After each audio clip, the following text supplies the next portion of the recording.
Creo que era. La entrevista con Ramsés Yunes. Oiga, qué alto honor, en verdad, saludar a un hombre de letras, periodista, embajador.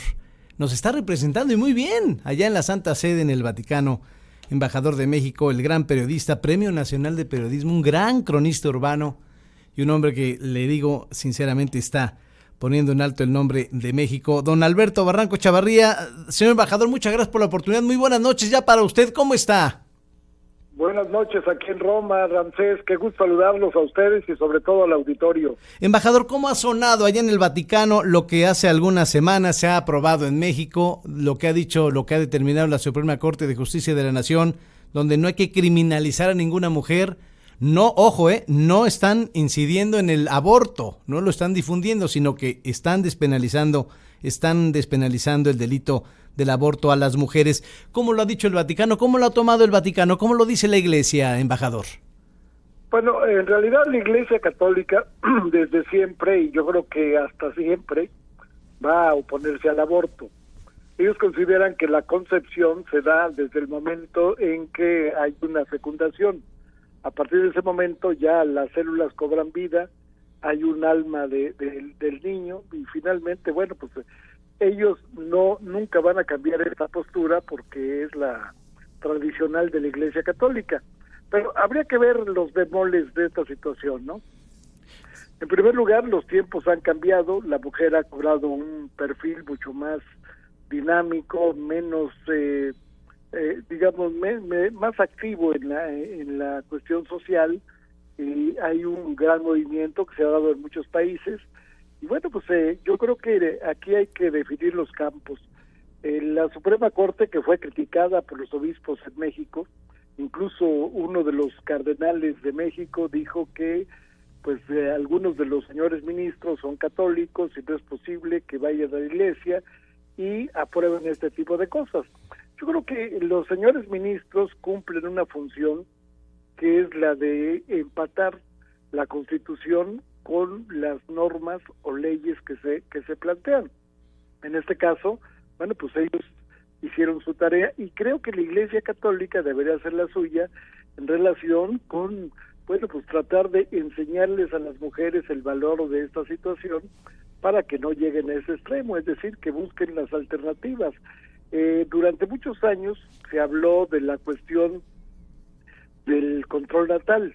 La Iglesia Católica acepta solamente un método, que es el método Billings, de control natal, que es un poco el ritmo. Si la mujer es fértil en unos días, otros no, entonces tratar de que el ayuntamiento, el coito, se dé en esos días no fértiles. Eso es lo único que ha aceptado la Iglesia Católica, pero insisto, yo creo que aquí los campos deben estar muy bien delimitados. La Iglesia Católica debería de hacer un esfuerzo por infundir a las mujeres el respeto a la vida humana y en un momento dado que no recurran a este tipo de cuestiones. Pero, claro, bueno, pues los tiempos, repito, han cambiado. La Iglesia no, ni va a cambiar. Definitivamente esta es una posición que no la van a alterar en ningún momento, así pasen muchos años más. Sabe que, embajador, es que aquí se está planeando una manifestación muy fuerte, sobre todo en el estado de Veracruz, por eso ha causado muchísima expectación este tema, sobre todo sobre la objeción de conciencia que han también determinado los ministros de la Suprema Corte de Justicia de la Nación. Bueno, lo que se ha planteado es que los médicos en su momento podrían decir, yo en conciencia no puedo recurrir a esta práctica.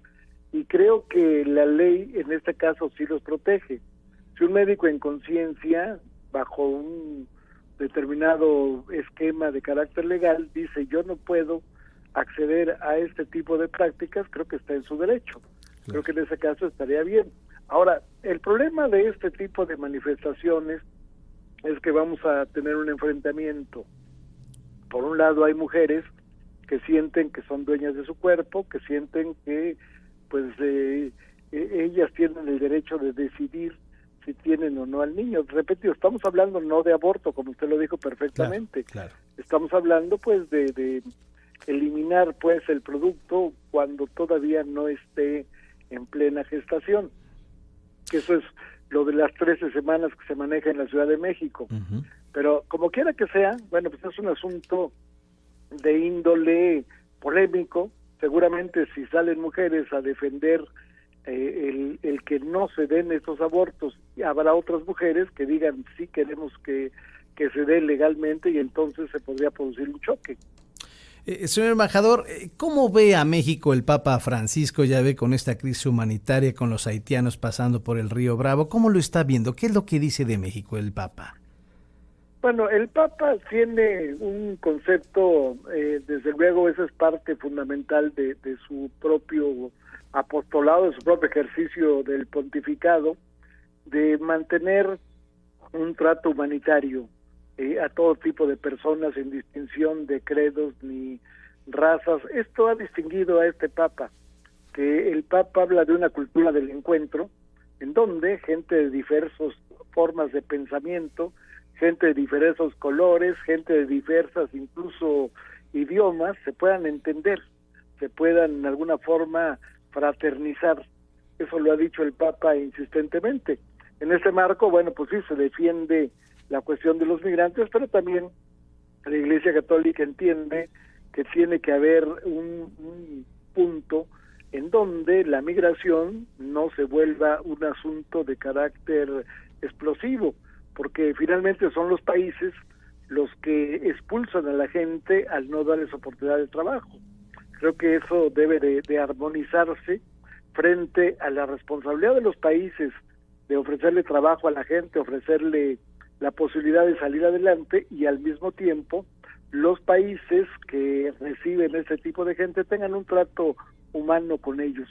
Creo que eso sería realmente el equilibrio entre una cosa y otra, porque de pronto pues, hay un país como Haití que está pasando un proceso muy bastante duro, hubo un terremoto, la situación política es mala, hubo el asesinato del presidente, hay bandas desatadas de delincuentes, entonces la gente huye de ese país. Claro. Y pues está en su derecho de huir, pues salvar su vida, pero finalmente, bueno, pues se crea un problema, sobre todo en plena pandemia, que puede afectar al país que tocan. Entonces, el país que tocan debería tener, pues, prudencia para evitar que esta gente tenga un trato falto de humanidad, y al mismo tiempo, bueno, pues proponer que los países tengan soluciones que impidan justamente ese éxodo de personas que resulta muy lamentable. Alguna vez alguien dijo, los mexicanos que van a Estados Unidos no van por sus ganas, no es que les interese mucho ir a Disneylandia o tomar hot dogs o hot cakes. Sí. Lo que les interesa básicamente es tener un medio de subsistencia, mandarles dinero a los hijos que están en situación difícil, a la mujer, a la familia. Entonces, bueno, yo creo que es una responsabilidad de los países evitar que se dé esto a través de crear opciones de trabajo que sean verdaderamente atractivas para la gente. Sí, por eso la reunión de la CELAC en la Ciudad de México, donde el presidente ha propuesto que haya una unidad y una cooperación económica para que haya desarrollo económico, generación de empleos a los países de Centroamérica, ¿no? Que es algo de lo que se abarcó el fin de semana en Palacio Nacional, embajador. Sí, efectivamente, Ramsés, la idea es que los países en una situación difícil como está todo el mundo, desde los Estados Unidos hasta Rusia, China, no hay país que no tenga problemas económicos en este momento, y sobre todo sanitarios, porque la economía se puede en alguna forma volver a enderezar.